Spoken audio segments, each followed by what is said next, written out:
Professional wrestling has evolved considerably since the early days of champions like George Hackenschmidt and Frank Gotch. What started as a traveling sideshow of legitimate shooters has morphed into a billion-dollar entertainment industry. Wrestling promoters realized early on that angles and character development could be used to sell their tickets.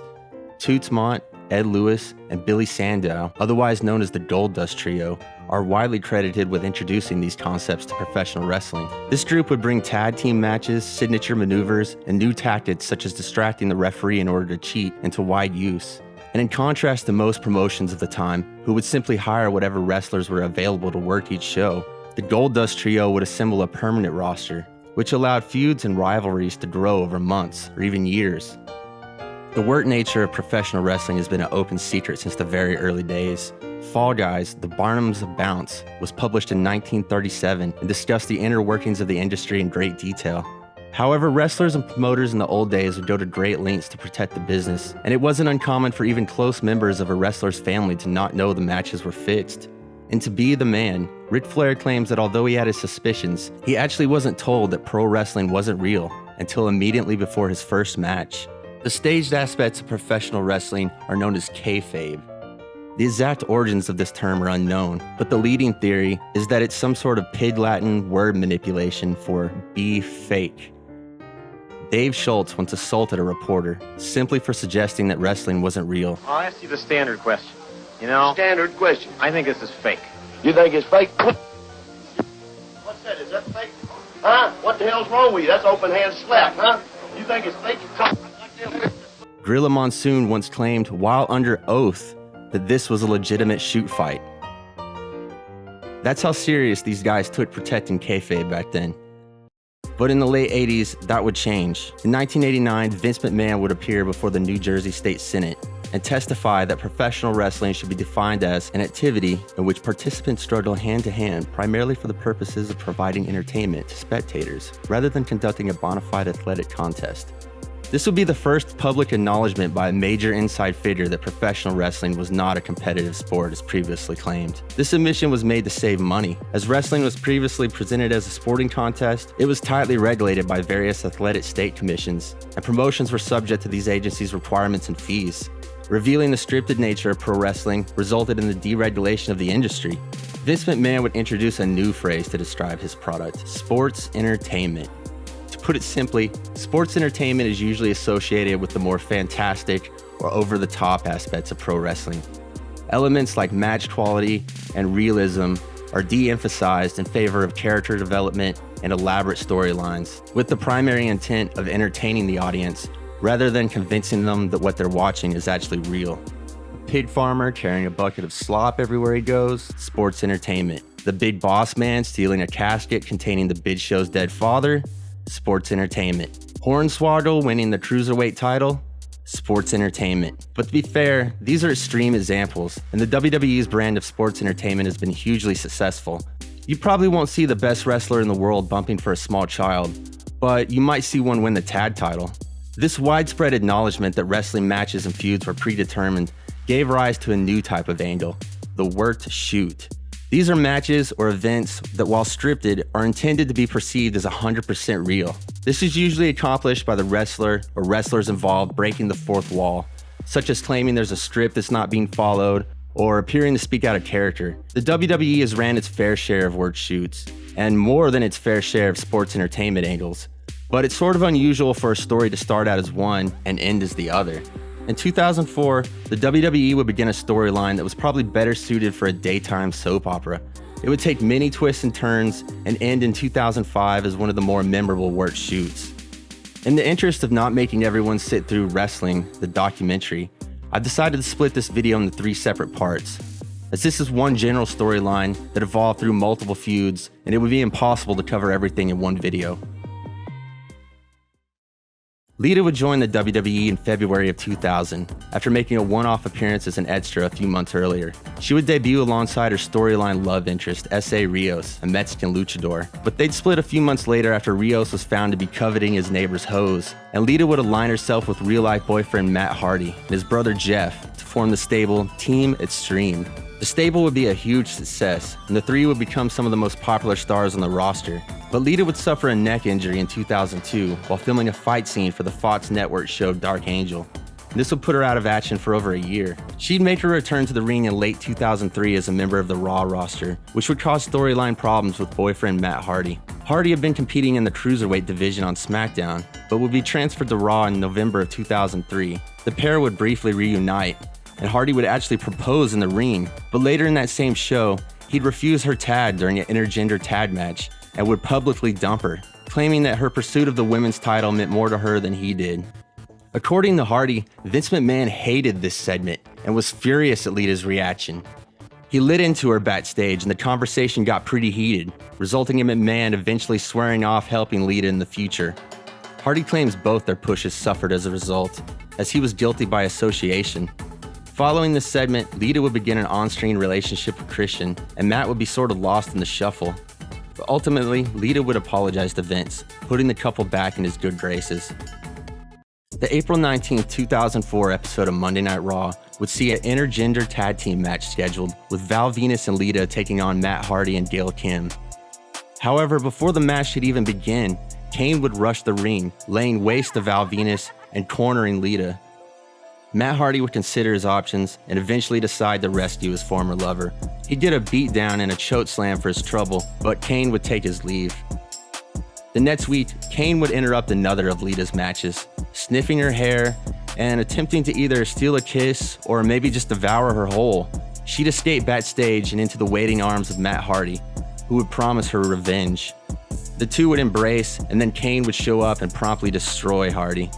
They'd have a match later that same night, and Hardy would come to the ring selling his injuries from the backstage beatdown. This would be a total squash, with Kane decimating the defenseless Hardy. Lita would actually have to enter the ring and beg him to stop. Kane would end up getting his kiss after all. The May 3rd, 2004 episode of Raw would see this feud get a Titanic-sized injection of sports entertainment. Matt Hardy would make an appearance on the highlight reel and admit that he'd made mistakes in the past, but claim that he wanted to make things right. He'd ask Lita to come to the ring so they could have a conversation, but Lita would suddenly appear on the Titantron and reveal that she'd been bound and kidnapped and was being held as a hostage in the basement of the arena. A WWE cameraman would apparently stand idly by filming this felonious act while offering absolutely no assistance. Luckily for Lita, Hardy would come to her rescue, steel chair in hand, but Kane would have already left.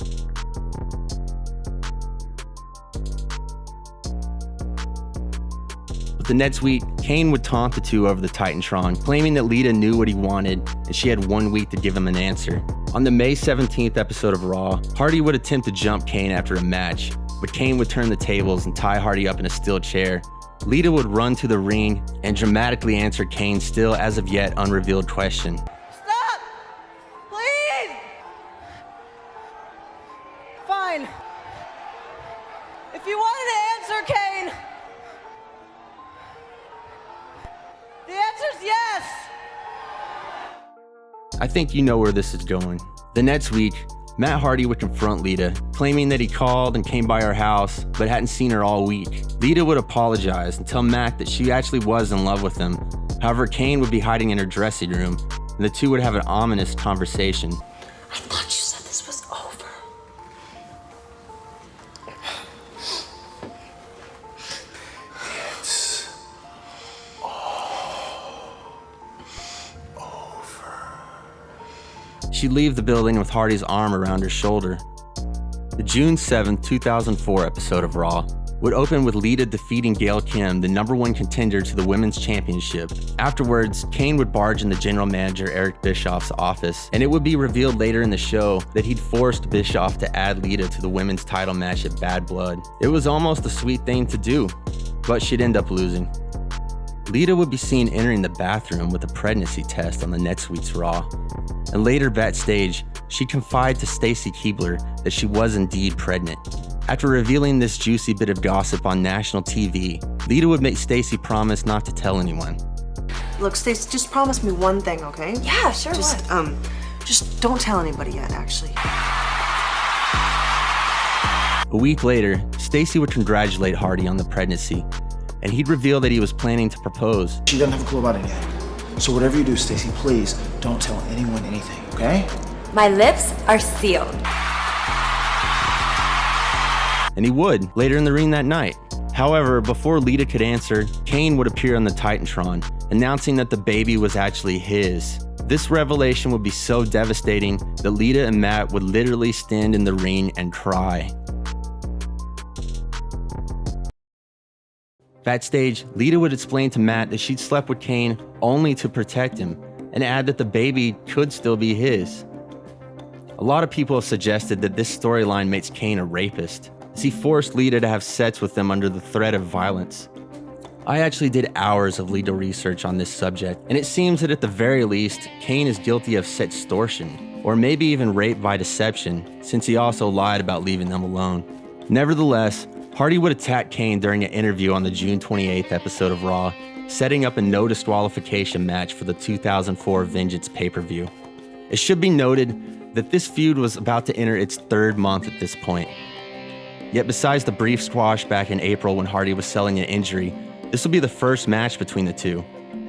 And even though Kane was being booked as an unrelenting monster, so dangerous and fearsome that Lita gave him her body just to protect the man she loved, Kane actually jobbed Benoit Bad Blood in the middle of this feud, and also lost to him by submission on Raw just 2 weeks before this pay-per-view. The match would start with some brawling on the outside, and Hardy would position Kane on the announcer's table for a twist of fate, which would be blocked. Into the crowd for some more brawling, and Hardy would take a shot to the chest on the barrier. They'd return to the ring where Kane would begin wearing down Matt with some chokes and a bump on the apron. Hardy would roll outside for a breather, but would eat a clothesline and be sent back to the ring, where Kane would hit a side slam, then seemingly attempt to break his own pinfall. But it sort of looked like Hardy also kicked out at the same time here, so maybe there was some sort of miscommunication. Kane would continue to control the match, punishing Matt in the corner. A clothesline from the top rope would nearly incapacitate Hardy, causing Kane to stop and demand that he fight back. Kane would dump Matt to the outside once more, where Hardy would attempt to come back with a steel chair, but he'd be quickly shut down with a big boot to the face. However, back inside, Hardy would execute a neck breaker on the ropes, then a stiff elbow that would result in Kane becoming helplessly stuck. He'd take the opportunity for some payback, then nail Kane with the ring bell. He'd follow it up with a guillotine leg drop off the top rope, then another attempt at the twist of fate, which would fail. This would give Kane his chance to try his own finisher, which Hardy would escape, and the twist of fate would finally connect. 1, 2, and Kane would kick out. A well-timed choke slam would grind Hardy's momentum to a halt, and Kane would grab the steel steps to finish the job. At this point, Lita would come running into the ring, pleading with Kane to show mercy. But her begging would fall on deaf ears, as Kane would simply tell her to watch what he was about to do. However, this brief distraction would be enough for Hardy to recover, and a chair shot into the steel steps would knock Kane out for the 3 count at 10.5 minutes.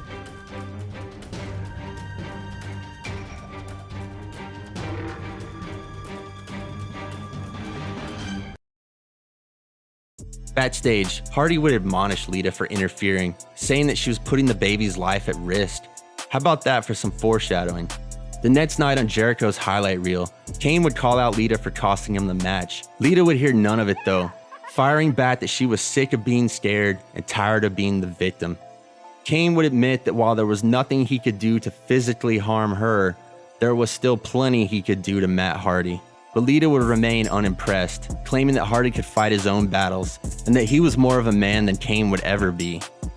A couple weeks later, on the August 2nd episode of Raw, Matt Hardy would propose on WWE television for the 3rd time in a little over a year. This time, Lita would actually get the chance to accept, but Kane would corner her later in the show, suggesting that he and Hardy should have a match at SummerSlam, with her marrying the winner. Unbelievably, as in literally not believable, Lita would agree to this ridiculous stipulation, apparently willing to let the rest of her life be determined by the result of a mid-card wrestling match.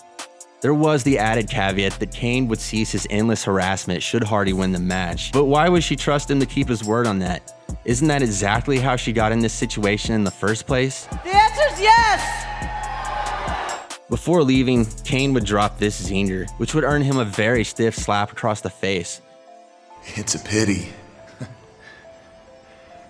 that you can't wear white on our wedding.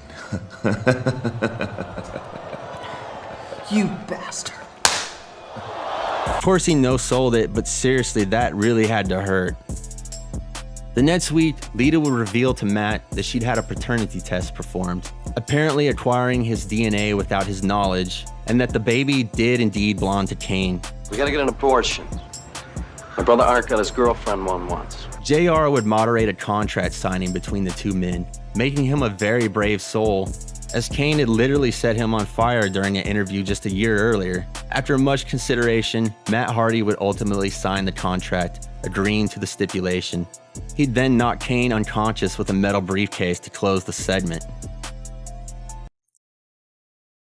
The Till Death Do Us Part match at SummerSlam 2004 would begin with Hardy pummeling Kane from the very onset, and he'd hit a couple of stiff clotheslines in the corner before executing a side effect for a 2 count.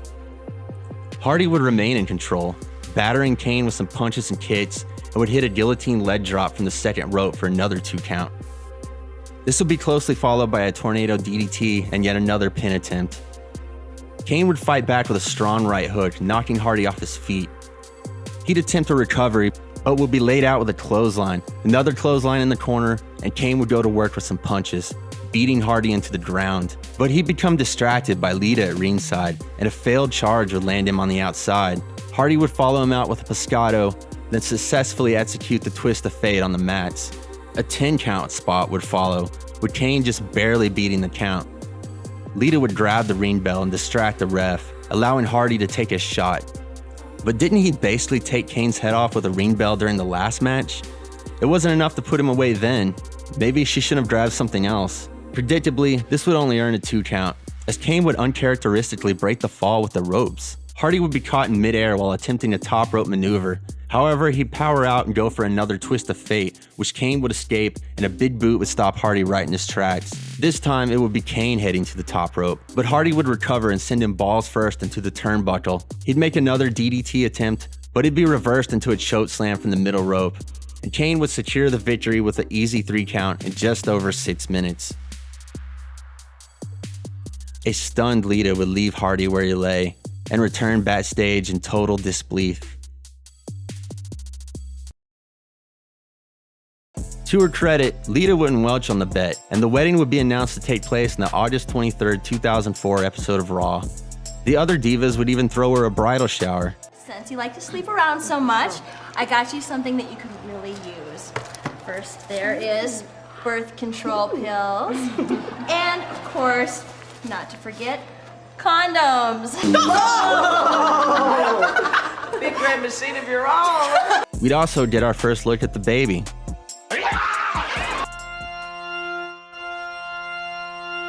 The so-called wedding from hell would go forward with Lita donning a black dress and Kane a dapper white suit. The couple would elect to read their own vows, and Kane's would be particularly moving, leaving few dry eyes in the house. As the days have passed, I'm happy to say that you're more than just the woman carrying my child. You are now my property. You're mine to do with as I see fit. Lita would take the opportunity to reaffirm her love for Matt Hardy. I hate you, Kane, more than life itself. And wish Kane a slow, horribly excruciating, and untimely death. That was lovely. Hardy would wait until the final moments to crash the ceremony, battering Kane and delivering a twist of fate. They'd attempt a graduate-style escape. However, a wall of fire would block the only exit, and Kane would take out Hardy with a choke slam off the entrance ramp, ending this feud. The wedding would resume without further interruption, and Lita would leave the arena in the arms of her new husband.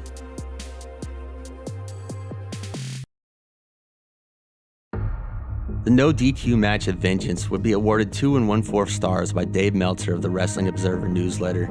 The Till Death Do Us Part match at SummerSlam would earn only 1 1/4 stars.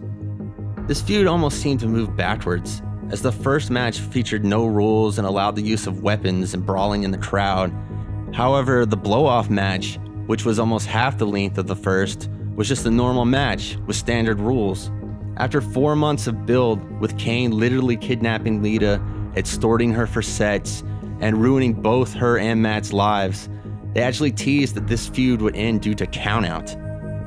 But in fairness, Matt was working with a very serious knee injury at the time, which limited his mobility, and it's sort of amazing that he was able to take bumps and perform his usual moveset at all. According to The Observer, the original plans for this match at SummerSlam involved Shawn Michaels making his return to attack Kane. Kane had previously injured Michaels back in June in order to write Shawn off TV, as he and his wife had a baby on the way, a real baby. However, Shawn's daughter wouldn't be born until 4 days after SummerSlam, so Michaels returned to take on Kane the next month at Unforgiven instead. This was the days of our lives of wrestling. Nothing about this scenario or the way it played out was believable in any way. Even little things like the use of hidden cameras, which could have made some of the backstage segments at least seem more plausible, weren't used.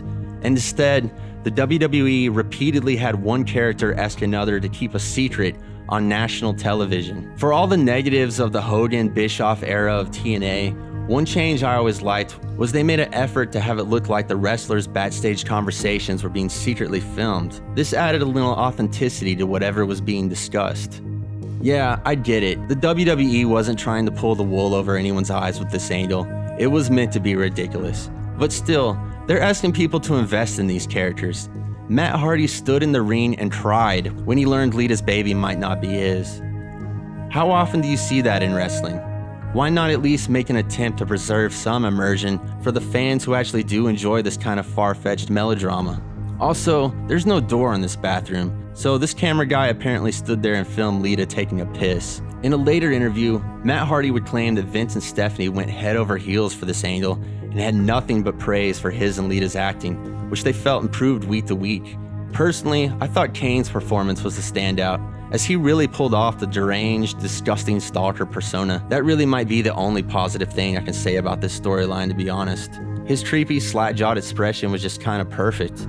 Apparently, Vince and Stephanie were so impressed with this angle that Hardy thought he would have been in line for a major push if he hadn't injured his knee. Kind of shows you how schizophrenic the WWE can be. During the time this soap opera was playing out, the company was also pushing Chris Benoit, largely considered the greatest technical wrestler to ever live, as their world champion.